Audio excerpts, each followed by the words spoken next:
Major funding for KPBS Evening Edition has been made possible in part by Anderson Plumbing, Heating and Air, proud to support the mission of KPBS and privileged to serve San Diego clients. Anderson Plumbing, Heating and Air, helping homeowners maintain drain, heating, and cooling systems since 1978. And by the Conrad Prebys Foundation, Darlene Marco Shiley, and by the following.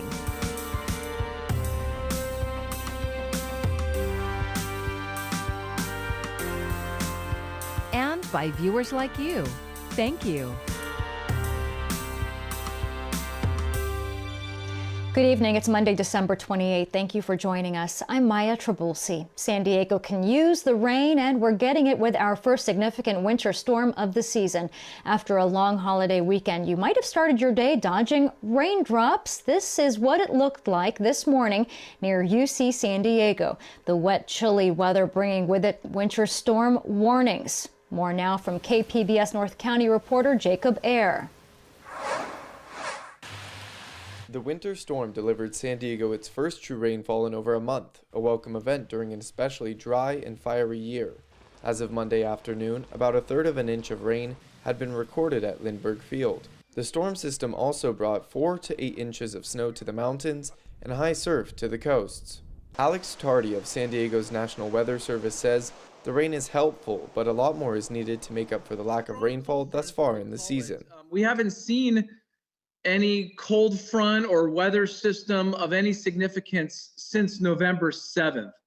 So we're now pushing, 45 days and a little more, where it's been a long time. This is really only our second storm for this winter so far. So we're basically doubling our rainfall totals with this one storm. A winter storm warning was issued by the National Weather Service until 4 a.m. Tuesday for San Diego County mountain communities above 4,500 feet due to snowy conditions.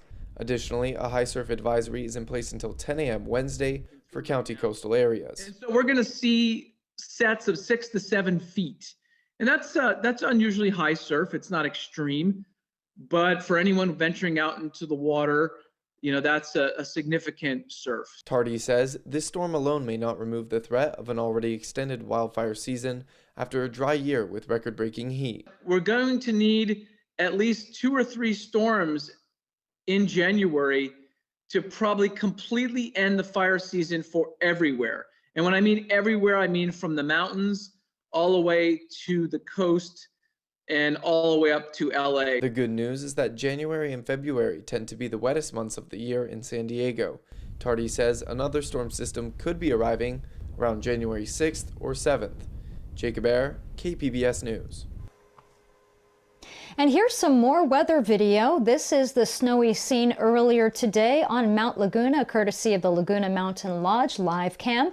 Again, this storm is expected to stick around through tomorrow morning. We'll have our forecast for the final week of the year coming up a bit later. Now to the local COVID-19 situation and a big decision for Governor Gavin Newsom. The stay-at-home order issued earlier this month expires today. We will hear more tomorrow on whether it will be extended.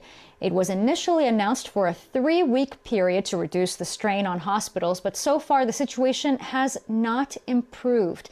The county just announced 1,700 new cases, and the weather is a factor today also because causing the temporary closure of 7 testing sites. KPBS health reporter Taryn Mento has today's developments. The order that shut down outdoor dining and indoor operations at a range of businesses was triggered earlier this month. That's when the state first reported Southern California's ICU availability dipped below 15%. Lifting that order depends on how ICU projections look a month from now. That will include the potential impact of gatherings and activities over the recent holidays. Governor Gavin Newsom says that determination will come tomorrow, but he indicated the outlook wasn't good. They will announce once today's data is collected, their projections over the next 4-week period. It is clear and understandable that it's likely those stay-at-home orders will be extended. He says hospitalizations overall for much of the state have plateaued, but not for Southern California. Specifically, ICU capacity for the 11-county Southern California region stands at 0%. At one point in the briefing, when audio quality was poor, the governor pointed to some of San Diego's nearest neighbors, particularly Los Angeles, but also San Bernardino, part of Riverside. As a county, those three remain the most impacted large counties in the state. The state does slightly reduce a region's remaining ICU capacity if a certain percentage of beds are filled with COVID patients. That's to preserve space for those with other urgent needs. But the state's Health and Human Services Secretary, Dr. Mark Galley, says it's not just having enough beds, but also enough staff. He says more travel clinicians will arrive next week. That will absolutely, as that comes through, help us not just make sure that we're able to staff some of the beds that today are available, but also open up additional beds so that our ability to surge is indeed as great as we anticipated. But today, retail pharmacies, CVS, and Walgreens began administering vaccinations at long-term care facilities in California. And the governor says he hopes next month to begin vaccinating adults over 75 and those in critical jobs like education, childcare, emergency services, and food supply. Taryn Mento, KPBS News.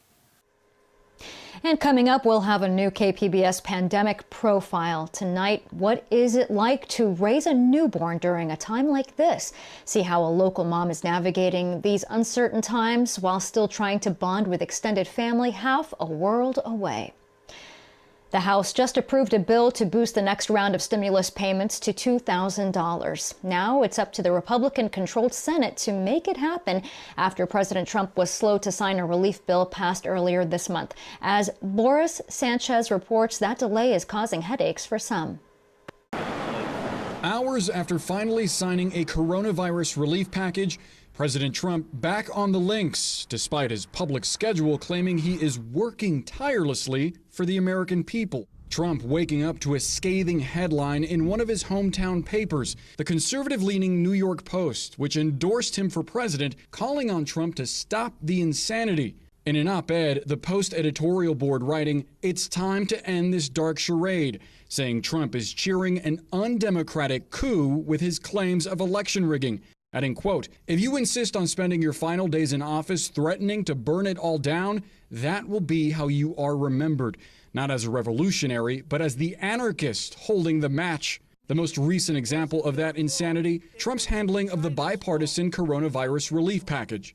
I am asking Congress to amend this bill. Sources telling CNN there were plans in place for Trump to sign the bill into law on Christmas Eve, but he declined. Then, after delaying for days, allowing unemployment benefits for millions of Americans to expire, Trump finally relenting Sunday night without any of his demands met. Though the president vowed to send back to Congress a list of redlined spending items he deems unnecessary, there's no requirement for lawmakers to even consider his requests. A frustrated senior White House aide telling CNN, quote, "Why should any supporter fight for him when he quit on trying to get them more than a measly $600? Democratic leaders on the Hill taking up that fight instead. House Speaker Nancy Pelosi putting up $2,000 stimulus checks up for a vote, though it may die in the Senate, where there's no sign yet Republican senators will get on board. That was Boris Sanchez reporting. The stimulus package is good news for one of San Diego's top airlines. Southwest says it expects to keep all of its workers and avoid any pay cuts. Without the stimulus, the airline was planning to furlough nearly 7,000 workers in the spring. Airlines and contractors will receive $16 billion in payroll support. One of the few San Diego County school districts that had scheduled a January reopening is now putting those plans on hold after the teachers union filed a lawsuit. KPBS education reporter Joe Hong has the update from the San Dieguito Union High School District.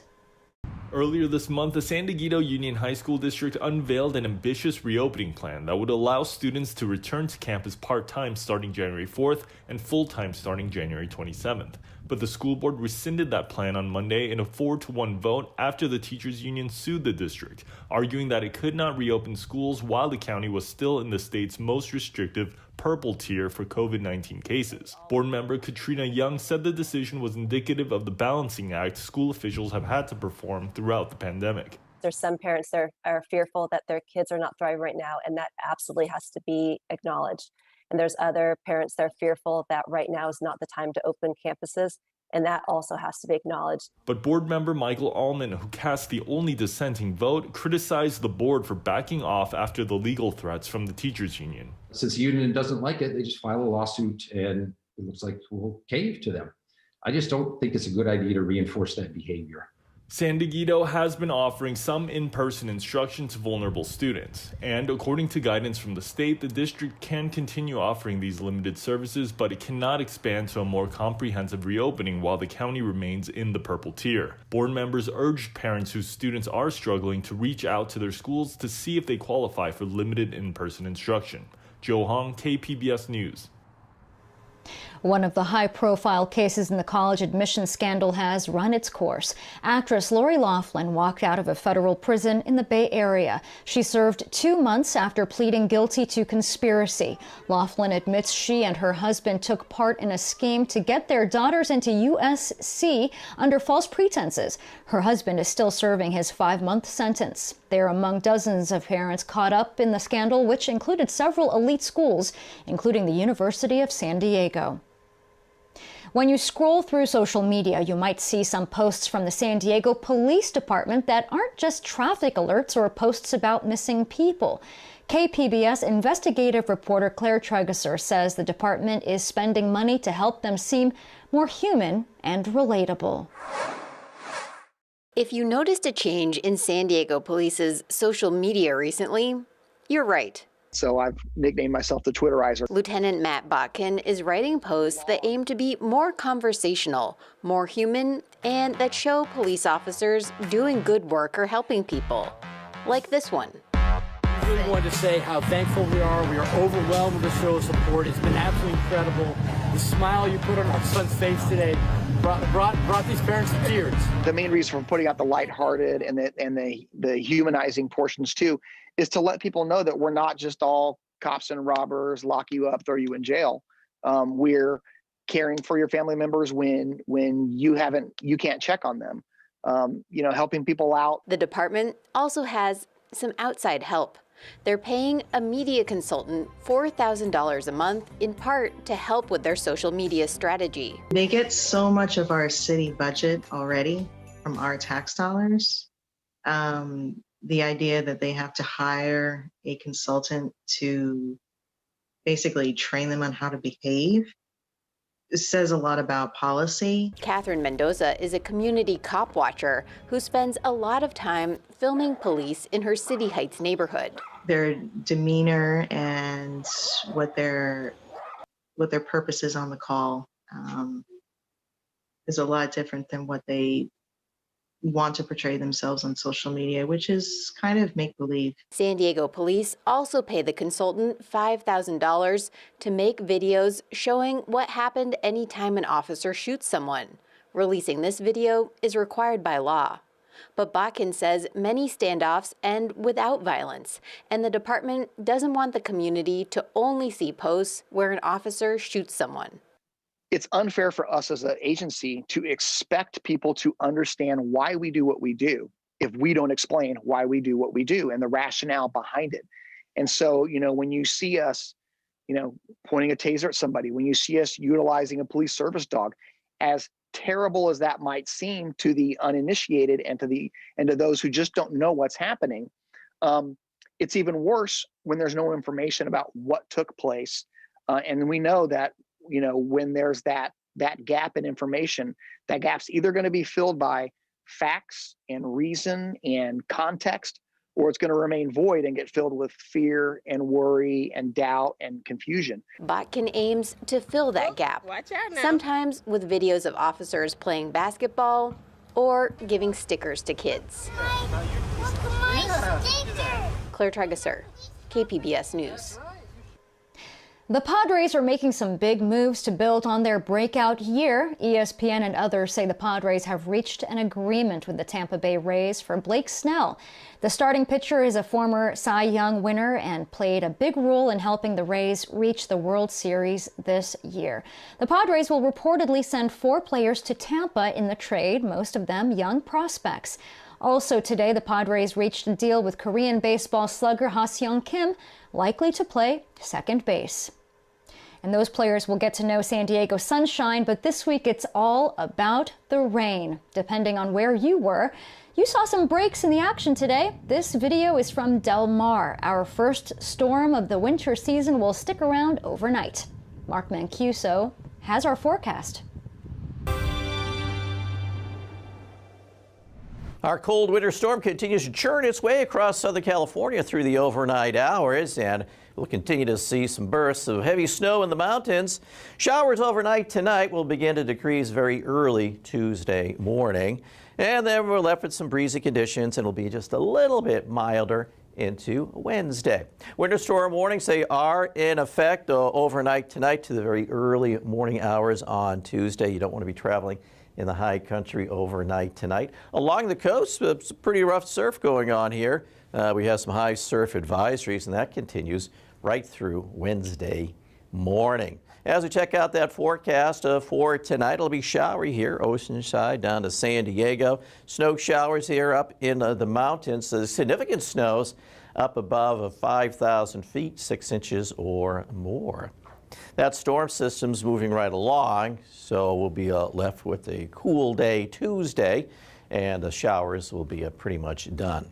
Sunshine does make a return. Our high, 61 Oceanside, 63 San Diego. We'll be in the upper 50s, Ramona, and the mid-60s, El Cajon. Mount Laguna up to 50, and Borrego Springs right around 65, so certainly not as cool as Monday. And we should have a dry day, just a tad milder on Wednesday. Gusty winds, though, coming in from the north and northeast. Take a look at our temperatures. Next couple of days, well, Tuesday, sunshine makes a return, and then we'll see a pleasant day Wednesday. Just a touch cooler Thursday, but a bit milder Friday into Saturday. We could have a strong offshore flow returning by Friday. Here in the inland sections, a little cool still Tuesday, then milder Wednesday, and then a touch cooler Thursday, and then milder, the brisk winds. Mountain areas, milder, then sunshine. Winds subside on Thursday, and then as we take a look to the deserts, we'll be in the 60s right through the weekend. And for KPBS News, I'm meteorologist Mark Mancuso. I'm Amna Nawaz. Tonight on the NewsHour, economic aid is greenlit and the federal government stays open after the president signs the massive COVID relief bill. That's coming up at 7 right after Evening Edition on KPBS. 2020 began with a lot of hope and expectation for San Diego resident Mayumi Nara. In mid-February, she gave birth to her second child, and a month later, San Diego was under a shutdown. As part of our series of pandemic profiles, KPBS reporter Eric Anderson talks to a mom about raising a new child in this challenging time. Mayumi Nara was starting to hear about the virus when she gave birth to Yuki in mid-February. Mom came to help from Japan, but she left for home early because the pandemic was spreading. At the beginning of the pandemic, it was so stressful because we don't know what's going on. And we have the baby. It's a tiny baby. And I thought it's the worst case for me in my life. But the shutdown kept the young family at home, and she says it was a blessing as Nara recovered from childbirth and cared for the baby. In pandemic, but I'm so lucky to be with the family, get together. Nara's husband is working from home, so they're sharing in Yuki's progress. The young child is learning to balance, and walking can't be far off. The park is a great distraction when her husband is working at home and her older son is online for school. But the pandemic is never far from mind. She says it ruined a chance to make friends. I was supposed to take a class, the baby sign class. Yeah, I was planning to take and then to make a friend for me, for him. And yeah, but they canceled. But perhaps the worst thing is the distance from her family in Japan. Every day I chatting with through the camera with a mask. The Nara family was planning to visit Japan around the new year. It was to be a chance to introduce Yuki to her extended family and friends. But the resurgence of COVID-19 forced them to cancel. It's, of course, sad. They didn't hug him yet. And it's much different to touch him and just look in the picture or video. So yeah, whenever I think about that, it makes me so sad and so miss them. So I'm not trying to think about that more. Nara is hopeful that things will be better next summer, perhaps allowing a trip to visit the family during the Tokyo Olympics. Eric Anderson, KPBS News. This year, New York is bringing the Times Square New Year's Eve ball drop to you. With the download of a free app, you can pick from 9 different camera angles to watch the interactive event with a virtual Times Square. The app is vnye.com. While there won't be any usual crowds this year because of the pandemic, there will be VIP guests in the shape of 2020's heroes, and that includes first responders and frontline workers. The app is live now with music, games, and art. And of course, staying home this New Year's Eve doesn't mean you can't party virtually. As Rick Damigella reports, a classic rock band is providing the soundtrack with a special virtual show designed for the pandemic.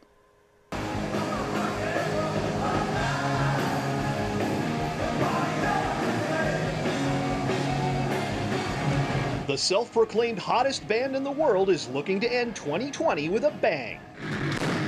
Kiss are performing an outdoor concert on a custom-built stage at the Atlantis Dubai. What better time than New Year's Eve to stay at home, stay safe, don't be stupid, and go out there and make stupid mistakes by drinking with strangers. Social distancing measures will be in place, but the main audience will be watching at home. People are safely distant. There are going to be masks. You won't know who you're flirting with because their faces will be covered. You see what I did there? That's like a dad joke. We intend on having a great time and celebrating the next year coming in. It's going to be a better year for everybody. The vaccine is starting to go out. It's going to be better for everybody. Stay indoors, stay safe, party with us. We'll have the biggest party on earth anyway. You may as well enjoy it safely. Come on, people! Clap your hands, let it go! The outdoor performance has the band aiming for world record levels of pyrotechnics. We intend on literally lighting up the sky and setting off pyro even before the first chord. Rocking out in Hollywood, I'm Rick Damigella. And this is the week we say goodbye to what's been a tough year for so many. 2020 also showed us some great examples of people doing what they can to help each other. As we revisit some of our top stories of the year, we have this report by Matt Hoffman in March. He showed how a younger generation helped seniors during the early weeks of the pandemic. It's 7 a.m. and Maria Widobro of St. Paul's Pace is out shopping. She's not shopping for herself, but for a senior. So right now she's asking for a lot of basic needs, but unfortunately it's going to be those like toilet paper, hand sanitizer, Lysol wipes, which are not very much available right now at any store. That's why grocery stores, including the North Park Vons, are holding special early hours where only seniors can shop. The idea is that more products will be on shelves. St. Paul's Pace is an all-inclusive program for seniors, and one of the services they offer is grocery shopping. There's no ground beef. Which isn't so easy right now, as stores throughout the county are low on food and out of many cleaning supplies. 4 should be enough. Toilet paper was on today's list, and thanks to the early shopping hours, Plenty, thankfully. Seniors are at a higher risk of developing a serious illness because of coronavirus. A lot of them are very, they're very alert and they're very scared of what's happening. We might stop for water. Most of the food items on the list Huidobro was able to find. It's no surprise what she couldn't get her hands on. Today, we were not able to get the Clorox wipes, the Lysol spray, and the hand sanitizer. If you have your club card, please scan it now. After 30 minutes of shopping, it's time to check out. Thank you so much. Then Huidobro loads the groceries into her car and makes a short drive to drop them off at 70-year-old Connie Gomez's house. No, you're good, don't worry. Hi, Connie. Hi. We're back. Okay. Oh, you found toilet paper. Yes, we did.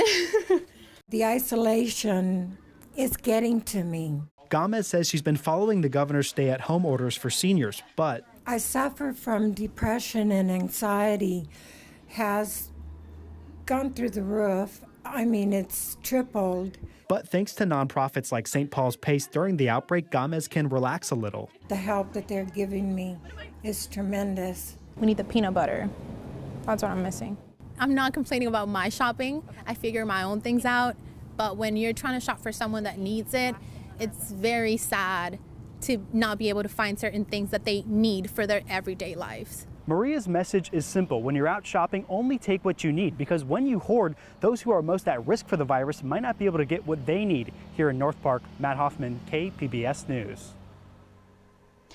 And here's another look at today's top story. Winter weather advisories will continue through tomorrow morning in our area. Scattered showers will bring rain to San Diego and snow in local mountains overnight.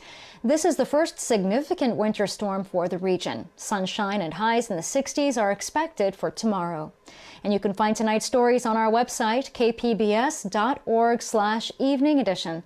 Thanks for joining us. I'm Maya Trabulsi. Have a great evening.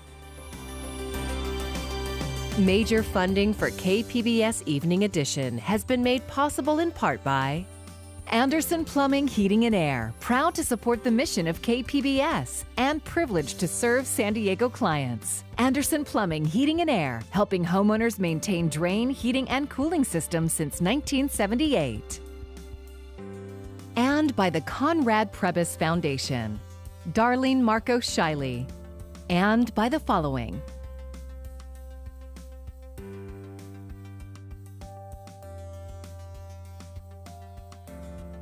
and by viewers like you. Thank you.